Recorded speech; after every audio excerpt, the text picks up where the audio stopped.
Philippe Moreau-Defarge, bonjour. Bonjour. Vous êtes géopoliticien, ancien diplomate et auteur de nombreux ouvrages sur les thèmes géopolitiques et vous publiez aux éditions Odile Jacob l'ouvrage La tentation du repli, mondialisation, démondialisation du 15e au 21e siècle. Alors c'est un ouvrage où vous expliquez que depuis 600 ans, il y a eu plusieurs phases de mondialisation, c'était un peu cyclique et avec toujours ces phases un peu de résistance que vous appelez justement la tentation du repli. C'est un peu ça votre analyse. Je vais même plus loin, si vous voulez. D'abord, la mondialisation, c'est quoi? C'est l'appropriation du monde par l'homme. C'est-à-dire c'est l'homme qui s'approprie la Terre, qui l'exploite de plus en plus. Alors, pour revenir depuis les grandes découvertes, il y a des phases de mondialisation et de démondialisation, étant entendu qu'à chaque fois, la mondialisation va plus loin. La première phase, ce sont les grandes découvertes. C'est un choc terrible. Je dirais, pour la première fois, la planète se trouve unifiée biologiquement. C'est-à-dire que les microbes de l'Eurasie vont pénétrer en Amérique avec les conséquences tragiques que l'on sait. Donc ça, c'est le premier choc.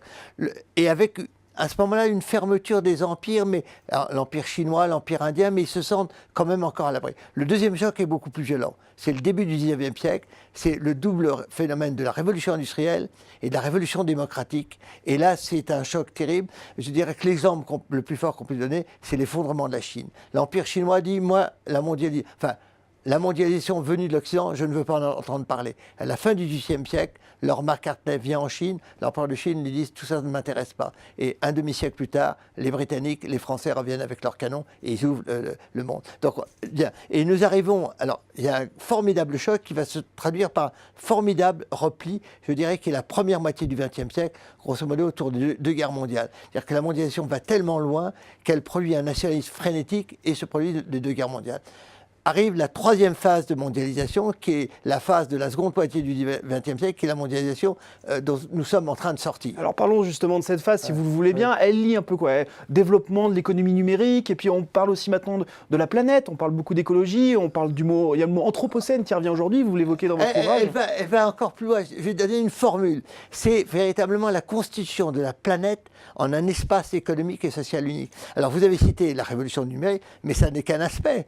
Par exemple, il y a l'intégration de toute une masse de pays, la Chine, l'Union soviétique, enfin l'ex-Union soviétique, qui s'intègrent dans un marché mondial. Donc vous avez la constitution d'un marché mondial unique. Troisième élément très important, je dirais, c'est un élément moral et politique.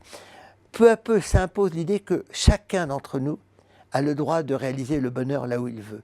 C'est le problème du rapport, je dirais, entre les migrants et les sédentaires. Au cœur de ma réflexion, il y a ce rapport extrêmement compliqué entre sédentaires et migrants, avec l'idée que les sédentaires s'efforcent de tenir des territoires, mais que les migrants, c'est terrible à le dire, sont finalement toujours les gagnants parce qu'ils veulent changer le monde. Cette espèce de conflit permanent. Donc, si vous voulez, évidemment, cette mondialisation de la seconde moitié du XXe siècle, après un formidable choc en retour, et nous sommes dans ce choc en retour qui pose beaucoup de problèmes. Pour moi, le symbole de ce mouvement, c'est Donald Trump, le président des États-Unis, le grand pays de la mondialisation, le grand promoteur de la mondialisation, qui élit un président qui est un protectionniste. Oui, exactement. Voilà. Et alors, dernière question, si je pouvais, pour résumer votre livre, oui. Je me permets de résumer votre ouvrage. Est-ce que je allez-y. pourrais dire qu'on est dans une forme de mélange avec cette mondialisation qui revient toujours, avec une démondialisation aussi qui est toujours là, et en fait, on est obligé de gérer un peu cet équilibre entre les deux? Alors, non, je ne crois pas qu'il y ait équilibre. Je crois que la mondialisation va toujours plus loin. Et si vous voulez, l'homme, l'humanité va être obligé de se gérer en unité. Donc que la mondialisation appelle inexorablement la gouvernance mondiale, et que c'est ce décalage entre gouvernance et mondialisation, premièrement. Donc, nous sommes dans une phase de démondialisation, et le phénomène Trump n'en est qu'un parmi d'autres. Il y a le phénomène Erdogan, il y a le phénomène Modi, et que ça veut dire que nous sommes dans une période qui peut être comparée à la première, enfin, aux années 1900-1914, ou même à l'entre-deux-guerres. C'est-à-dire la grande interrogation, c'est est-ce qu'aujourd'hui, dans la mesure où la mondialisation va beaucoup plus loin que ce qu'elle a été même au XIXe siècle, est-ce que nous serons capables d'éviter d'aller à la catastrophe? Rien ne le garantit. Je vais vous donner un exemple. Le face-à-face entre États-Unis et Chine. C'est clair que les États-Unis et la Chine sont très conscients qu'ils ne doivent pas se faire la guerre. Les États-Unis et la Chine savent qu'ils doivent s'entendre. Malgré tout, M. Trump et M. Xi ne sont pas complètement fous. Néanmoins, on sait très bien, et je suis obsédé par les années 14 ou par les années 30, que les hommes peuvent faire ce qu'ils ne veulent pas faire.